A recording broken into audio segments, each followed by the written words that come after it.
How to delete two-step verification on Telegram. Hello everybody and welcome back to our channel. So let's get started without any further ado.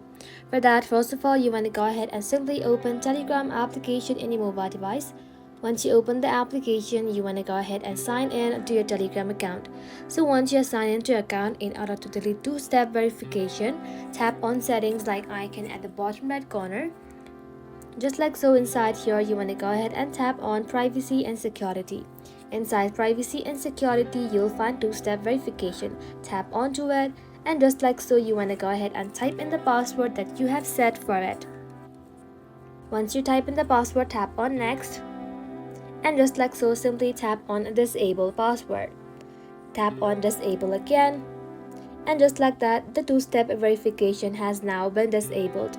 That's how you do it, guys. Thank you all for watching the video till the very end, and stay tuned until our next upload.